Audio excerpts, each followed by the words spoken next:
Attention, ladies, gentlemen, and prog snobs. I have an important announcement that may shock you. There are people out there that don't like the band Tool.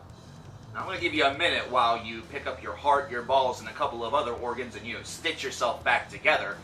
But this is true. There are those out there that don't feel that Tool is the bee's knees, the cat's pajamas, the best shit of the century. And really, Tool seems like a band that has sort of this universal fan base, but not everybody in the universe likes this group. In fact, it typically perpetuates two different reactions. The first of which are those that perk up at any sort of information, whether it be real or, ludicrous, hoping that an album that's going to be released actually in 3 years is going to come out in a week. And then there are those that simply put their head and meet it with their hand and say, not this band again, scroll, scroll, scroll, scroll, is it gone? Good. Yeah. This is a band that actually has a little bit more of that sort of yes or no, black and white style of fan base and anti-fan base that we've seen a lot within the 5 Reasons series, to much surprise. So much to the point that many people felt that finding 5 Reasons People Hated Tool was an unassailable mountain. Well, it's been assailable, and we're going to do it. Here are 5 Reasons People Hate Tool, and we're going to begin, of course, with number 5. Number 5 is the debate about whether or not they're heavy metal. Yeah, I know what you're thinking. Right out of the gates, does it really matter? And really the answer to that question is no, it really doesn't matter. However, to a subsection of fans and anti-fans that I have seen over the course of the past, say, 7 to 8 years, really, you could say ever since the release of 10,000 Days or the invention of the intranet, has definitely made this a point that needs to be debated. And I've even seen this whenever I worked at a music store and heard people debating about what Tool is or where they should be. They're another one of those bands that should be kind of in the 3rd edition of Is It Metal or Is It Rock? Because I don't remember if I put it in any of the first 2 editions. That's a cheap plug. But at any rate, this is a group that their real essence whenever it came to their music style is sort of always been up for challenge. And whenever you consider whenever this band came out during the first part of the 1990s, where grunge was really one of the big things that ears were consuming, and they had themselves a fringe line band in Alice in Chains that easily could have been perhaps docked over into the metal section in the ears of some. Tool's a band that really, that difference is what perpetuated more and more people to scope them out.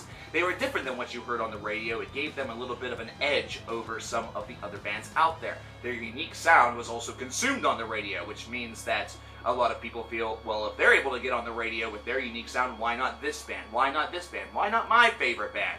It's definitely something that's caused a lot more of the argument, not just based around solely where they belong in a music store. It's kind of ridiculous. Tool was just able to break through. That's just the way it goes.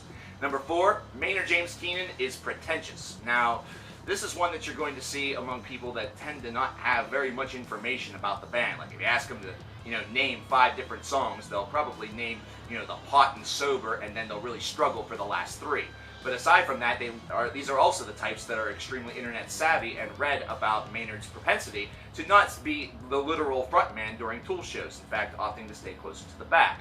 Also, they claim that his pretentiousness based around his vocal delivery at times as well, based around the idea that at times it's sort of this sort of soft register that lingers in the background and then all of a sudden becomes front and center, almost as though the egomania is based off of where his voice is, like he wants you to follow it.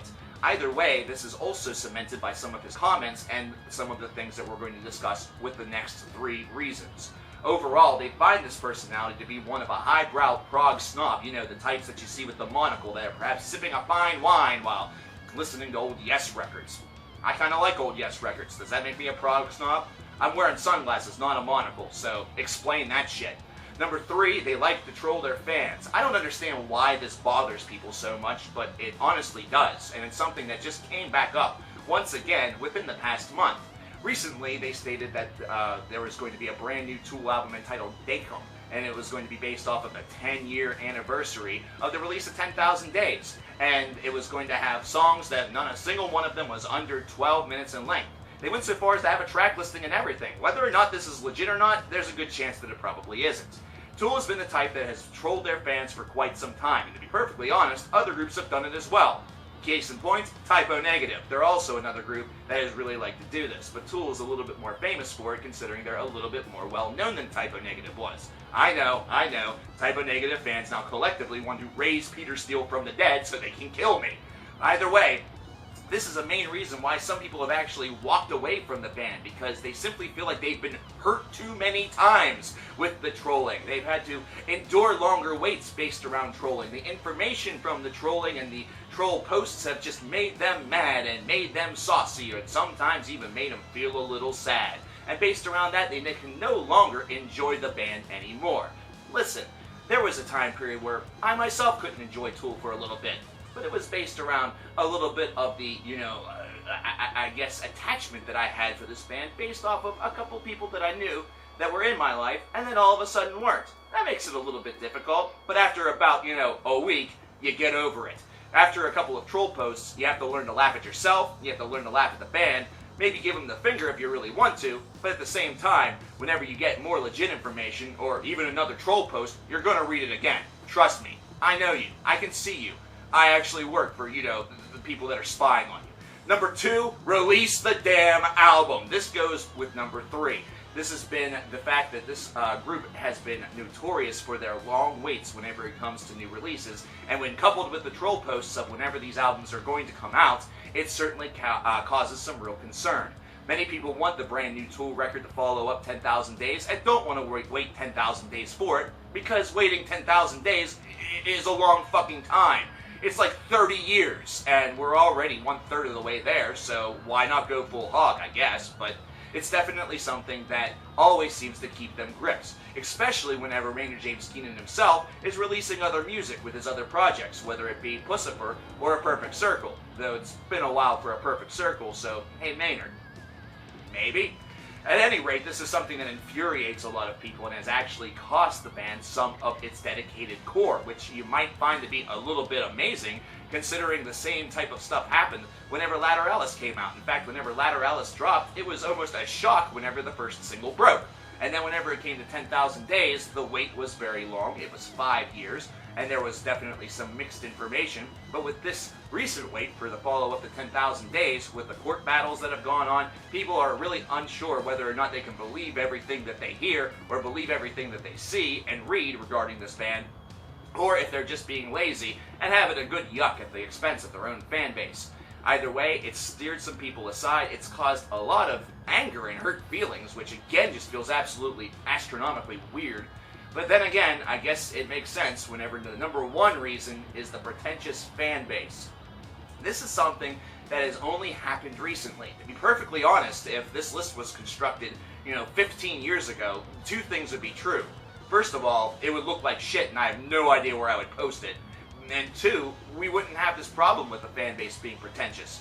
This has been one that has really come with the meme generation. It's one that seems to have appeared ever since, say, about 2007, 2008. And this goes back to that idea that Tool fans believe that they are one of the best groups on the planet. And that's traditionally what a rabid fan base will kind of have going for them. They have a savage love for a band. They enjoy them, and they are their primary love.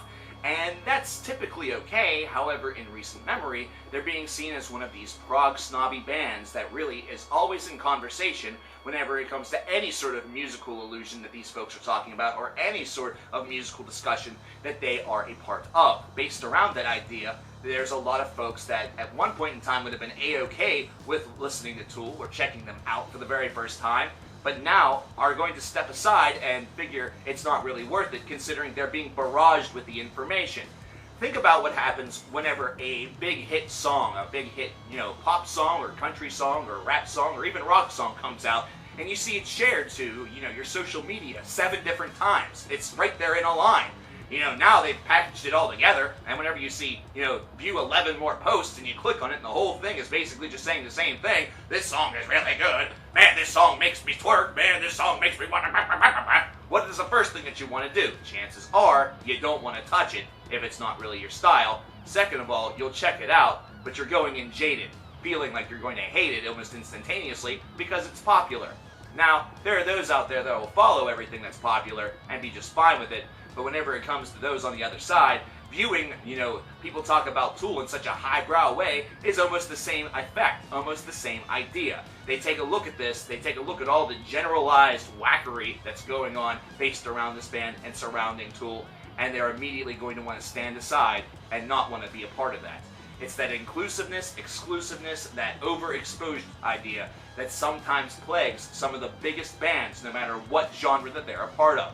Either way, if you're really being conversed about in a large style, you're doing something right, but there are still going to be those out there that see all that conversation and want to plug their ears. There you have it, ladies and gentlemen, 5 reasons why people hate Tool, which seems like the most impossible thing on the planet, because Tool's awesome. I love Tool. They're a great band. I'm eagerly anticipating the follow-up to 10,000 Days. I'd like for it to be sooner rather than later, but the band can take the time. And to be honest, if they didn't release a brand new album, I wouldn't be all that hurt anyhow. But that's just me. Many people would disagree. What do you disagree with about this list? Let me know in the comments below. Was there anything that you thought that we missed? And if you think that there's another band that needs to be roasted and toasted, burnt to a crisp, and their whole entire fan base be put on call, let me know what band that is in the comments below as well. My name is coverkillernation, and until next time, whenever we talk about 5 reasons why another band is disliked, I'll talk to you guys next time.